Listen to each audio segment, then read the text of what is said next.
Good morning, student. Class 7, History portion, Chapter number 2, New Kings.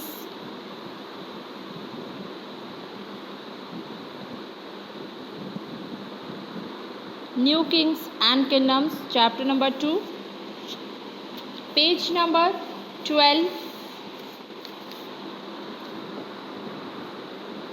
In this chapter, some basic points in this chapter are Gujar Pratiharas, Rashtrakutas, Palas, three-party struggle, Gujar Pratiharas, Rashtrakutas and Palas, the Rajput, Chauhans, Sultan Muhammad of Ghazni, administration of the kingdoms, revenue, the Chola, a case study. Every topic we read and explain. Start. In Indian subcontinent was a huge landmass and people were not aware of the existence and variety of culture that existed. The jungle, mountains, rivers and sea prevented free movement and means of navigation were few. देखो, Indian subcontinent एक बहुत बड़ा huge mass है. यहाँ पर आपको resources, minerals resources, natural resources, man made resources, हर चीज़ आपको यहाँ मिलेगी. और जो पीपल्स वैरायटी ऑफ कल्चर में बिलीव करते हैं, यानी जिन्हें ज़्यादा कल्चर्स अच्छे लगते हैं दूसरे रीजन्स के, तो वो मूव करते हैं एक जगह से दूसरी जगह, नेविगेट करते हैं, क्योंकि उन्हें उस क्वालिटी को मेंटेन करना है. इसलिए वो मूव करते हैं एक जगह से दूसरी जगह नए कल्चर को जानने के लिए. Those who ventured out and found suitable area established new kingdoms or expanded their existing ones. जब वो मूव करते हैं और उन्हें कुछ ऐसे एरियाज़, उन्हें ये फील होता है कि ये एरिया बहुत मोर सूटेबल है मेरे कल्चर्स को, मेरे एथिक्स को, मेरे किंगडम्स को एस्टैब्लिश करने के लिए सूटेबल है, तो वो वहीं बस जाते थे. Specially after the demise of king Harsha, who was a ruler of vast territories, the kingdom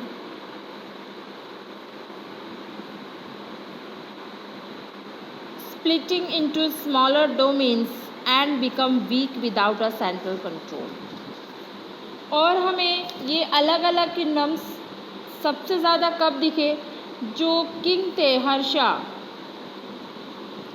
जब उनका धीरे धीरे डिक्लाइन होने लगा, तो हम क्या देख रहे थे कि उनके टाइम से लोगों ने अपने अपने किंगडम्स को, अपनी अपनी टेरिटरीज़ को उनके किंगडम में से निकाल लिया, बाहर कर दिया.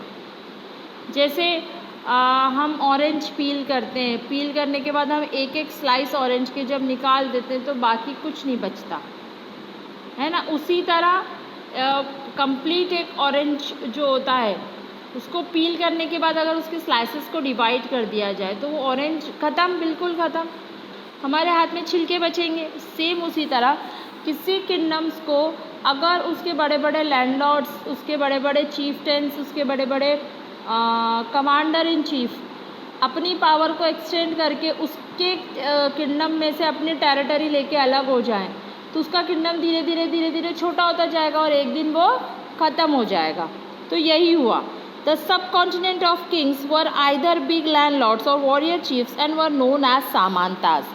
तो जो किंग्स के सबॉर्डिनेट थे, यानी किंग्स को जिनका सपोर्ट मिला हुआ था, बड़े बड़े लैंडलॉर्ड्स थे. लैंडलॉर्ड्स हैं जिनके पास बहुत सारी ज़मीनें होती हैं. चीफ्स एंड वॉरियर चीफ्स, यानी जो सेना के प्रमुख होते हैं, जर्नल हेड होते हैं, ये सब इनके पास देखो लैंडलॉर्ड्स के पास फाइनेंशियल पावर है, लैंड्स की पावर है. वॉरियर चीफ क्या है? पूरी की पूरी आर्मी जो है एक बार राजा का कहा टाल देगी, बट अपने चीफ कमांडर का ऑर्डर हमेशा फॉलो करेगी. तो उनके पास क्या रहती थी? आर्मी पावर रहती थी. तो राजा के ये सब सबॉर्डिनेट होते थे. राजा को कहीं फाइनेंस की हेल्प प्रोवाइड हो रही है, कहीं से आर्मी की हेल्प प्रोवाइड हो रही है, तो ये सब सामंतास कहलाते थे उस टाइम पर. The Samantas were supposed to give gifts to the king and help the king in the administration of parts of the territory. सामंतास जो थे किंग्स को गिफ्ट प्रोवाइड करते रहते थे और उसकी हेल्प भी करते थे एडमिनिस्ट्रेशन में। They were required to attend the courts of the king, provide military support when required. वो राजा के दरबार में उनके एडमिनिस्ट्रेशन में उनकी हेल्प करते थे और राजा को अगर किसी वॉर में आर्मी की हेल्प चाहिए तो उस हेल्प को भी वो प्रोवाइड करवाते थे। With the time of Samantas amassed lot of wealth and power and they started to deceive their kings to become independent। और जैसे जैसे टाइम बीतता गया वैसे वैसे ही जो सामंता थे इन्होंने क्या किया, अपनी अपनी पावर को ये बढ़ाते गए और एक टाइम ये देखने को मिला कि ये राजा के सपोर्ट से दूर हो गए और अपना ही एक किंगडम इन्होंने इंडिपेंडेंट किंगडम बना लिया। यानी मेरे पास ज़मीनें है बहुत सारी, मैं धीरे धीरे अपनी वेल्थ को अपनी पावर को एक्सटेंड कर देता हूँ और राजा से अलग हो जाऊँगा कि भाई अब ये मेरा खुद का किंगडम है, क्योंकि मेरे पास भी राजा जितनी पावर है, मेरे पास भी राजा जितना पैसा है, तो क्यों नहीं मैं उसकी तरह एक लाइफ लीड कर सकता हूँ। So we have take the independent state. तो वो अपना स्टेट लेके अपनी जगह लेके राजा के किंगडम से अलग हो जाते हैं। फिर क्या कहलाते हैं? Those who gain independence declare themselves as महासामंतास। जो राजा से अलग हो गए, जिन्होंने अपने स्टेट को इंडिपेंडेंट स्टेट डिक्लेयर किया, उन्होंने अपने आप को सामंतास से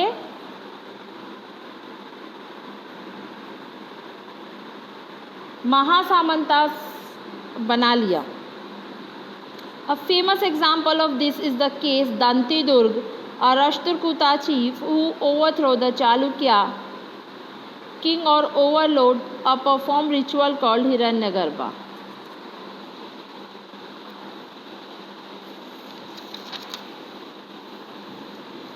तो इसका सबसे बेस्ट एग्जाम्पल ये मिलता है कि दंतीदुर्ग जो थे वो राष्ट्रकूता एक डायनेस्टी है जो पहले नहीं थी लेकिन धीरे धीरे बन गई।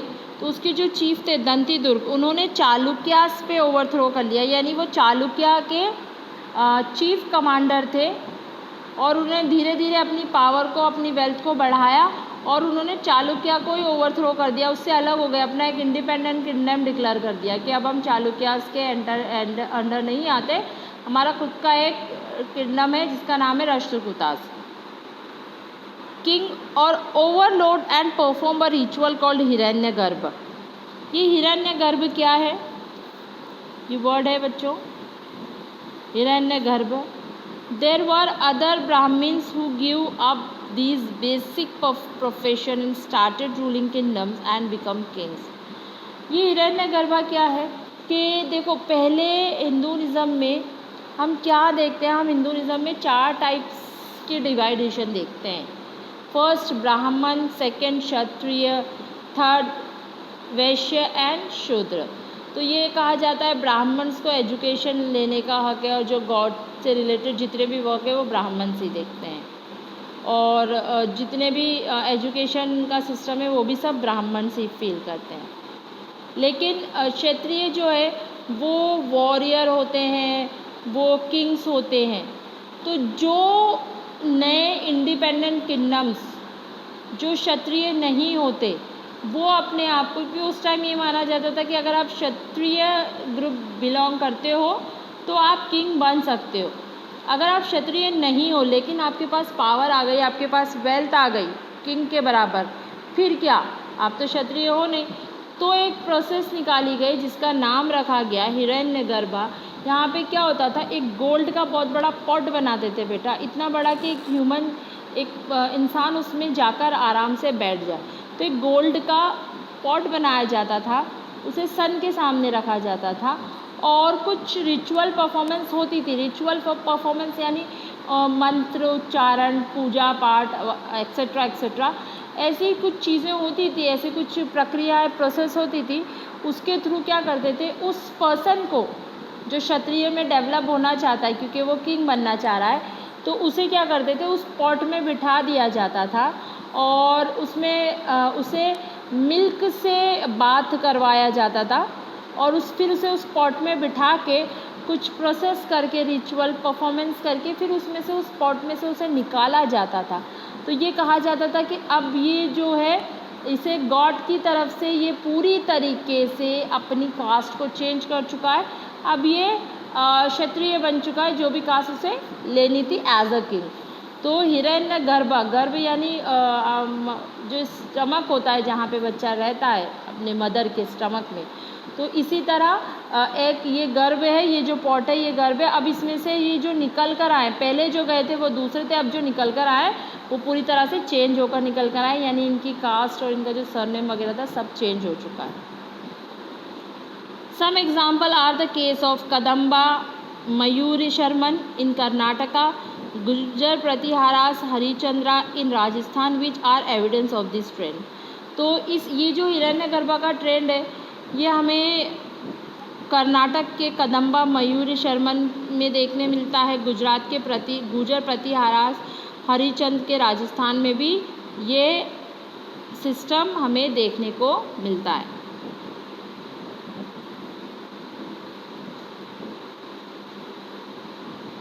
ये आप देखेंगे तो आप लोगों को बहुत सारी डायनेस्टी देखने मिलेगी, राष्ट्रकूटास, छामनास, गुर्जर प्रतिहारास, परमारास, इंद्रप्रस्थास, चंदेलास, प्रज्ञास।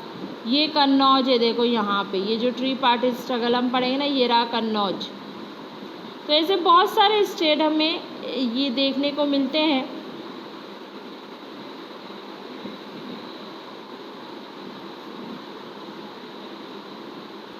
तो हमने देखा किस तरह जो सामंतास थे, जो लैंडलॉर्ड्स थे, चीफटेंस थे, किस तरह धीरे धीरे अपनी पावर को, अपनी वेल्थ को एक्सटेंड करते हैं, बढ़ाते हैं और फिर किस में कन्वर्ट हो जाते हैं, अपनी स्टेट को, अपनी टेरिटरी को किंग से बिल्कुल अलग करके, और वो टर्न हो जाते हैं इंडिपेंडेंट किंगडम में और अपने आप को डिक्लेयर कर देते हैं उस किंगडम का किंग। कोई अगर नहीं होता तो वो हिरण्यगर्भा परफॉर्म करके वो किंग बनने के योग्य हो जाता है, एप्लीकेबल हो जाता है, यानी उनके अकॉर्डिंग वो हर प्रोसेस बना लेते थे जो उनके लिए, उनकी लाइफ के लिए सूटेबल होती थी। ओके, आज के लिए बस इतना ही, बाकी का हम नेक्स्ट लेक्चर में देखेंगे। Thank you.